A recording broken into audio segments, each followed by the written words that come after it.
Përshëndetje të nderuar miq, do të flasim për arrestimin e presidentit Maduro, atë që po ndodh në Shtetet e Bashkuara të Amerikës, por edhe ndikimin që do të ketë në të gjithë botën, përfshirë edhe në rajonin ton, pra në Ballkan. Ku nga reagimet e para duket se kishte disa kërcitje, pasi jo të gjithë liderët e Ballkanit reaguan dhe jo të gjithë reaguan në të njëjtën mënyrë, por kishte nga ata që heshtën. Pra shtetet si rasti i Malizi që nuk ishte asnjë reagim as nga presidenti, kryeministri apo ministri i jashtëm. Po për të folur më shumë për këtë çështje kemi të ftuar Nikola Kellin, ekspert i marrëdhënieve ndërkombëtare pranë Partisë Demokratike, njohës i mirë politikës amerikane ku ka studiuar dhe jetuar pranë në Shtetet e Bashkuara. Nikola, përshëndetje dhe faleminderit shumë. Përshëndetje, faleminderit ju për ftesën.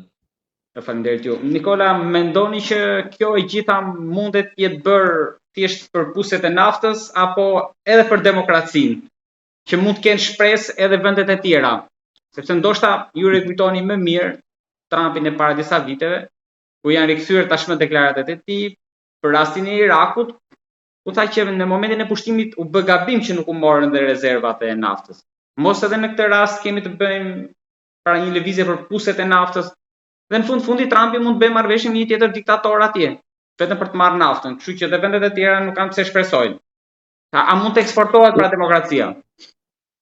Unë mendoj se është diçka më gjerë se kaq, nuk mendoj se është e njëjta gjë si në lindjen e mesme. Për të kuptuar çka ka ndodhur në Venezuelë këtë fundjavë, do duhet të rikthejmë në vëmendje dokumentin e strategjisë kombëtare që prodhoi Shtëpia e Bardhë dhe dokumentin e autorizimit të mbrojtjes kombëtare që kaloi në dy dhomat e Kongresit dhe u firmos nga presidenti Trump, që në thelb janë pak a shumë e njëjta gjë dhe ka këto element. Prioriteti kryesor i Shtetet e Bashkuara të Amerikës nën këtë presidencë, po unë mendoj që është diçka që ka qenë dhe në të kaluarën dhe është rikthyer në vëmendje tani, është hemisfera perëndimore. Ky është numri 1. Në hemisferën perëndimore, Shtetet e Bashkuara të Amerikës shohin se interesat e tyre janë kërcënuar, janë cënuar në disa forma nga disa aktorë. Venezuela është një nga këto element që ka cënuar interesat kombëtare, sigurinë kombëtare të Shtetit Bashkuara të Amerikës. Presidenti Trump ka rikthyer atë që tani është bërë e famshme doktrina Monroe, që pak a shumë thoshte këtë gjë. Në hemisferën perëndimore, hegemoninë, peshën kryesore, influencën kryesore e kanë Shtetet e Bashkuara të Amerikës. Tani është bërë, po, në një farë mënyrë kanë përkthyer në Don Ross, sepse presidenti Trump thotë të njëjtën gjë. Po këtë nuk është se ka thënë James Monroe në 1800 dhe ka ngelur atje. Të njëjtën gjë ka bërë John Adams para tij, të njëjtën gjë ka thënë Harry Truman pas luftës së dytë botërore, të njëjtën gjë ka thënë John Kennedy, presidenti Kennedy. Të njëjtën gjë ka thënë presidenti Reagan. Pra, kjo është një lajtmotiv që është përsëritur nga shumë president, nga pjesa më e madhe, sepse është në thelb, është një nga themelet e politikës së jashtme amerikane. Në hemisferën perëndimore vendosin amerikanët. Na duket ne drejt kjo ose jo ka zero rëndësi. Shtetet e Bashkuara të Amerikës janë superfuqia e botës ende, duan të mbeten të tilla dhe në këtë shekull për t'i penguar Kinës që t'i imponojë modelin e vet dhe ta kthejë këtë shekull në një shekull kinez. Dhe janë të vendosur që këtë gjë ta arrijnë. Ndaj, ky është elementi i parë i hemisferës perëndimore. Në hemisferën perëndimore nuk duan as influenca ruse, as influenca kineze dhe asnjë lloj influencë tjetër. Venezuela ishte bërë një rrezik për sigurinë kombëtare amerikane, për shkak se ishte kthyer në një bazë për Hezbollahun, në një bazë për Rusinë prej shumë kohësh, në një bazë për Kinën, natyrisht në një furnizues të regjimit të Kubës apo të regjimeve të tjera autokratike.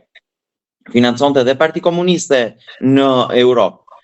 Podemos në Spanjë për shembull, është një nga këto raste ku akuzat kanë qenë të shumta vazhdimisht që është një parti komuniste financuar dhe nga regjimi i Venezuelës. Pra, është shumë planësh çështja e Venezuelës dhe impakti që Venezuela ka pas në hemisferën perëndimore, por edhe përtej. Natyrisht elementi i dytë është Azia për politikën e jashtme amerikane, sidomos Kina, pengimi i Kinës për të arritur gjithë synimet e saj për të tejkaluar Shtetet e Bashkuara të Amerikës, dhe elementi i tretë është Rusia, ku për Rusin SBA thonë duhet të forcohet Europa, duhet të ndryshoj rrugën socialiste e Europa për t'ikur nga centralizimi i mjeteve të prodhimit, i vendimarrjes i kapitalit, për të forcuar ekonomitë me politika të anës ofertës, të uljes së taksave, deregulimit e tjerë me radhë, forcimi i ushtrisë, forcimi i gjithë arkitekturës së sigurisë europiane në mënyrë që të merren me Rusin. Natyrisht Shtetet e Bashkuara nuk shikojnë rivalin e tyre Rusin më, sepse është një ekonomi pavarësisht faktit që ka armë nukleare, është një ekonomi që është e madhësisë së Spanjës, por shohin kërcënim kryesor natyrisht Kinën. Pavarësisht se dhe Kina ka shumë dobësi strukturore të cilat ja vlen të diskutohen. Pra këto janë tre prioritetet, po themi, të politikës jashtme amerikane. Ata po nisin nga ai që thonë që është bekiardi i tyre, pra kopshti i tyre, lagja e tyre, që Venezuela është një pjesë e rëndësishme. Është një vend perëndimor gjithashtu, nuk është një vend as i Afrikës apo as një vend i lindjes së mesme që kishin problemet e tyre me demokracinë. Dhe ne po shikojmë se si populli i Venezuelës po feston për këtë gjë që ndodhi. Sepse për ta përmbyllur vetëm me një fjali, Nicolas Maduro, duhet të kujtojmë edhe këtë gjë, nuk ishte një president legjitim i Venezuelës. Ka humbur zgjedhjet vitin e kaluar, refuzonte të largohej nga pushteti, manipuloi shifrat, por opozita atje bëri një punë shumë të mirë për të faktuar që Edmundo González, kandidati i opozitës bashkuar, kishte marrë 70% të votave përkundrejt 30% të diktatorit Maduro, dhe si i tillë ishte vetëm një lider karteli, i kartelit Los Soles, Nicolas Maduro. Kishte një urdhër arresti për të, Shtetet e Bashkuara ekzekutuan urdhrin e arrestit. Nga gjithë analiza që ju bët, më latë kuptohet që tani në vazhdim do kemi pra një pranverë latine, kemi edhe shtetet tjera, përveç Kubës që Trump e tha në mos gaboj dhe sot që do ta lëmë të shkatërrohet vetë, janë pjesa tjetër Kolumbia që vazhdon që i dërgoj dhe sinjalet, Brazili më poshtë, në mos gaboj Uruguay me socializmin, por dhe vendet e kopshtit pra, sikur i quajtë ju, pavajtur te Grenlanda, pastaj e tjera. Për të ardhur këtej, duket shumë vështirë. Paktën edhe i vit thuaj se mund t'i kenë mbetur të aksion se pastaj janë zgjedhjet e mes mandatit. E vëmendja ndoshta spostohet, ju e dini më mirë te kandidati tjetër që do vjen për zgjedhjet e ardhshme. Pra, është koha e mjaftueshme që kaloj oqeanin këtej? Po, është koha e mjaftueshme se nuk është e thënë që këto gjëra bëhen me radhë. Ne shikojmë në Shqipëri për shembull që e ngarkuara me punë në ambasadën amerikane këtu, në çdo takim me qeveri shqiptare, me ministrat, me përfaqësues të qeverisë shqiptare, u thotë një të gjë. Duhet të luftoni kartelet, duhet të luftoni krimin transnacional, krimin organizuar, korrupsionin, dhe refreni është i njëjtë, është gati copy-paste në çdo deklaratë që bën pas takimeve me ministra të ndryshëm. Dhe me të arsimit dhe me të shëndetësisë ka gjetur një mënyrë për të përmendur kartelet në deklaratën e saj. Ndaj ne shikojmë se ku është prioriteti i qeverisë amerikane dhe i të dërguarës në Shqipëri. Ne jemi, unë e kam thënë këto ditë shpesh, ne jemi në pikën ku ishte Venezuela para 6 muajsh, ku administrata Trump i thoshte Nicolas Maduros lufto kartelet e drogës, të njëjtën gjë i thot presidentes së Meksikës apo presidentit të Kolumbisë Petro. Po nga ana tjetër si mund të luftoj kryetari shefi kartelit të luftoj veten e vet, kartelin që e drejton në rastin e Venezuelës, por jo vetëm. Gjithsesi, thirrjet e Shtetit Bashkuar të Amerikës janë këmbgulse dhe janë në një pikë, luftë karteleve të drogës, krimi transnacional. Ndoshta për një vend të natës mund të operojnë nëpërmjet SPAK-ut.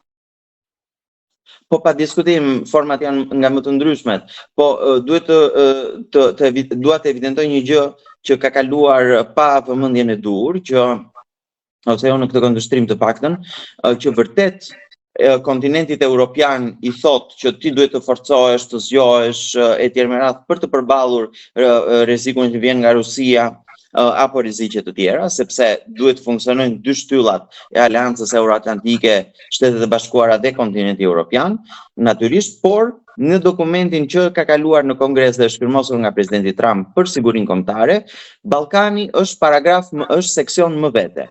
Ndryshe nga të gjithë dokumentet e viteve të kaluara të sigurisë kombëtare që firmos presidenti amerikan, kësaj radhe Ballkani është në seksion më vete, Serbia përmendet aty specifikisht, përmenden standarde demokratike, zgjedhjet e lira dhe të ndershme, influencat ruse, kineze natyrisht, siguria kibernetike që në Shqipëri është për tokë, kartelet dhe gjithë kjo luftë e madhe që po bën Shtetet e Bashkuara kundër karteleve dhe krimit transnacional. Pra, Ballkani është në një farë mënyrë në një mburojë amerikane.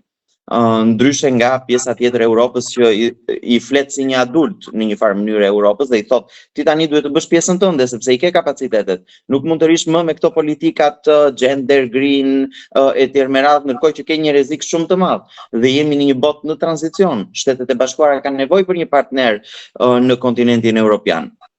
Dhe ndaj vjen edhe ky push, edhe ky presion pozitiv për Europën, ndërsa Ballkanin e ka marrë në një mburojtje të vetën, në një mbrojtje të vetën Shtetet e Bashkuara të Amerikës dhe ky është një lajm shumë i mirë për ne, qoftë për sa i përket sigurisë në lidhje me Rusinë, Kinën, që është shumë aktive gjithashtu në Ballkan, po qoftë edhe për problemet e tjera që janë në Shqipëri, që janë kartelet e drogës, krimi organizuar, korrupsioni dhe më e rëndësishmja fakti që nuk bën zgjedhje të lira dhe të ndershme. Të gjitha shtetet në Ballkan, sikur e përmend edhe në hyrje, nxorën kokën duke reaguar, ca kundër, ca me heshtje, ca pro. Ju si do t'i vlerësoni? Se Vučić i doli hapur kundër. Po, nuk e vija në dyshim. Do habitesh apo të shkoni, presidenti Vučić ka kaluar vijën e kuqe shumë herë, dhe shumë vija të kuqe në disa plane. Ishte në takimin që u bë para pak kohësh me Kinën, me Rusinë, me lider të tjerë të këtij aksi, Iranin e tjerë, pra u pozicionua qartazi kundër perëndimit ose kundër këtij rendi botror që duan të ruajnë në perëndim. Më pas është loja e dy fish që është kuptuar nga gjithë tani prej kohësh, që bën me dy porta, sa me Europën, sa me Rusinë, por nuk besoj se ka dyshime që presidenti Vučić ose Serbia është një proksi i Rusisë në Ballkan. Nga ana tjetër, dhe unë këtë dua ta theksoj sepse është e rëndësishme edhe për ne, protestat afatgjata të qëndrueshme në Serbi ndjes kanë dhënë efektin e tyre. Prej më shumë se një viti aty protestohet, sheshet janë të mbushura nga qytetarët, për gjithë problematikat që ka Serbia, mungesa e zgjedhjeve të lira dhe të ndershme, autokracia e Vučićit, e kështu me radhë, situata ekonomike, situata e sigurisë dhe natyrisht që ky presion i brendshëm ka dhënë efektin edhe jashtë. Presidenti Vučić vajti para disa muajsh të takonte presidentin Trump dhe ju mbyllën dyert në Washington. Usëmura thaj. Detyrua të thoshte usëmura. Nga ana tjetër, Partitë Popullore Europiane janë duke shqyrtuar përjashtimin e partisë së Vučićit nga grupimi i PP-ve. Pra ka disa në raporti OSBE Odirit dhe atje përmendja specifikisht e Serbisë në raportin e sigurisë kombëtare të Amerikës. Janë disa faktorë të cilët janë bërë bashkë në Serbi. Natyrisht kjo ka ardhur edhe si pasojë e këtij presioni të brendshëm që bëhet në Serbi prej më shumë se një viti. Në Shqipëri gjithashtu është rritur presioni i jashtëm nga Shtetet e Bashkuara të Amerikës, nga raportet që botohen nga Departamenti i Shtetit, kujtoj këtu raportin për klimën e investimeve në shtator të këtij viti, raportin për narkotrafikun, për narkotikët, ku ka një seksion për Shqipërinë dhe Shqipëria cilësohet si një vend që është kthyer në një hub të trafikut të kokainës dhe të heroinës. Pra, janë dokumenta që dalin prej andej. Unë kur lexova raportin për klimën e investimeve, mendova se kishte shkruar opozita shqiptare, me thënë të drejtën, sepse ishte eksakte e njëjta gjë, që është realiteti. Po jemi mësuar që ndërkombëtarët e tregtisë në Tiranë ka qenë shumë shpeshherë vazhdimisht kritike. Patjetër, pra presioni është rritur nga jashtë. Tani shqiptarët duhet të bëjnë punën e tyre, duhet të rrisin ata presionin nga brenda. Jemi në një moment ndryshe nga çdo moment tjetër në këto 12 vite, sepse ka rënë ai muri i padukshëm diplomatik që rrethonte Shqipërinë prej shumë kohësh, me diplomat edhe disa të blerë, disa të korruptuar, disa që silleshin si pjesë e qeverisë shqiptare dhe jo si përfaqësues të shteteve nga Binin. Ka rënë gjithë këto, ndërkombëtarët janë ndërgjegjësuar dhe fal punës që ka bërë Partia Demokratike, opozita shqiptare në tërësi, në raport me ta, me faktimin e zgjedhjeve. Ne pam raportin e OSBE Odirit, ku thoshte është mjegulluar vija ndarse mes partisë dhe shtetit. Nëse të thuhet kjo gjë, që nuk është as në Serbi me thënë të drejtën, e shkruar e mbi të bardhë në këtë mënyrë, do të thotë që këtu ke një parti shtet. Nuk jemi në një rend demokratik, në një sistem demokratik. Dhe natyrisht që kjo ka efektin e vet në gjithë kancelarit perëndimore.